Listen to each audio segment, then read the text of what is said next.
Rancakalong merupakan salah satu kecamatan di Kabupaten Sumedang. Dikenal dengan masyarakatnya yang memegang teguh adat budaya, kebersamaan, dan ketertiban. Potensi alam yang cukup subur menghasilkan produk pertanian yang mungkin menjadi ikonnya Rancakalong.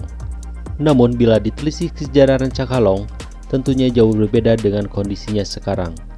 Tempo dulu, Rancakalong kesohor dengan ilmu hitamnya sehingga terkenal akan gudangnya dukun santet dan para jawara yang tangguh.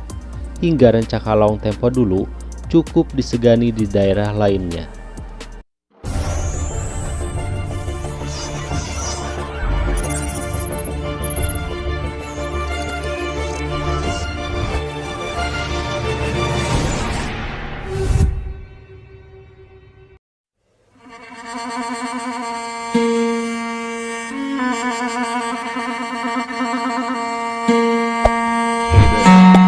Subscribe to my channel and also press this bell icon.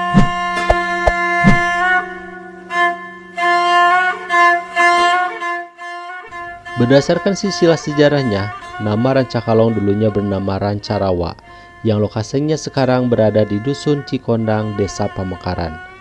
Rancarawa itu merupakan hamparan sawah ranca berawa-rawa. Di lokasi itu ada pohon besar yang selalu dipenuhi dengan kelelawar. Warga setempat menyebutnya dengan kalong. Hingga kini nama Rancarawa berangsur berganti menjadi Rancakalong, seiring hamparan Carawa yang hilang, yang kini menjadi hamparan perkebunan ubi Cilembu. Dulu Rancakalong Sumedang, Jawa Barat ini terkenal dengan gudangnya dukun santet yang hingga kini masih dikenang sebagai sejarah kelam. Legenda Rancakalong di masa lalu. Kisah tragis di era tahun 71-an, peristiwa berdarah para dukun santet dihabisi kelompok orang misterius yang dikenal dengan sejarah gerangan atau pangkek Rancakalong, yaitu gerakan jerat leher kepada sang dukun kebal peluru.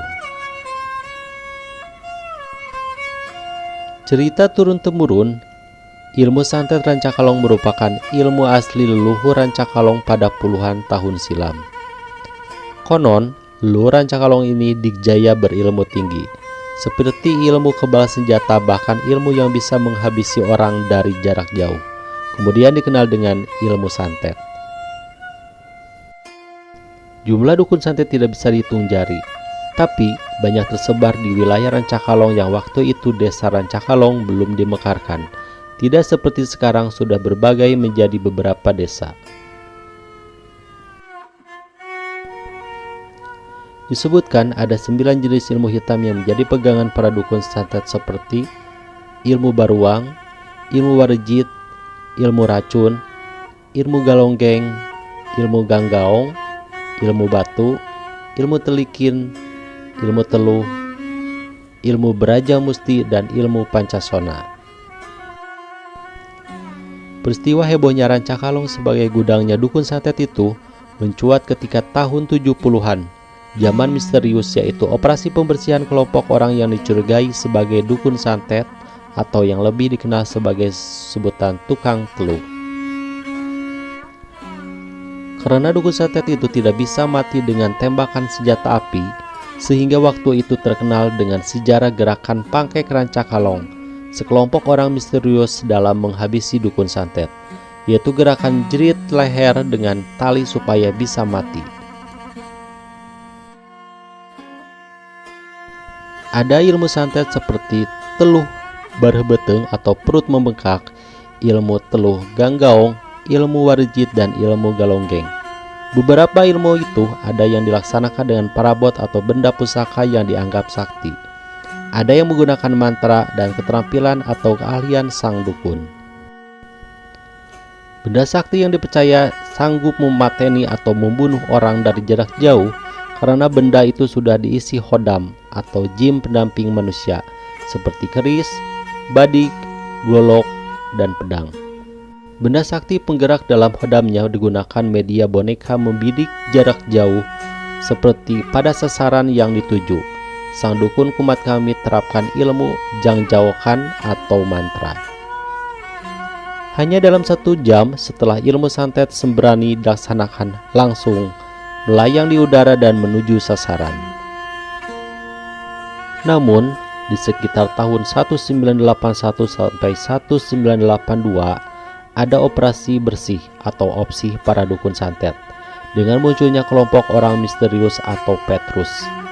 Waktu itu berhasil bersihkan sekitar 12 orang dukun santet, bahkan hampir setiap malam terus digerilya satu persatu. Bahkan ada seorang dukun santet dibawa malam hari oleh sekelompok Petrus ke sebuah jurang, ditembak lalu dilempar ke dalam jurang. Namun ketika paginya, si dukun santet sudah berada di rumahnya kembali. Ternyata dukun santet itu tidak bisa mati karena memiliki ilmu ajian Pancasona. Dulu bukan saja terkenal akan dukun santetnya, namun Rancakalong ini terkenal dengan jawarannya yang tersohor Digjaya, yaitu tidak tembus senjata tajam ataupun peluru. Ilmu santet merupakan ilmu hitam atau ilmu gaib, menggunakan hodam. Sedangkan hodam identik dengan jin, tapi jin yang diperintah manusia untuk berbuat keburukan bagi orang lain.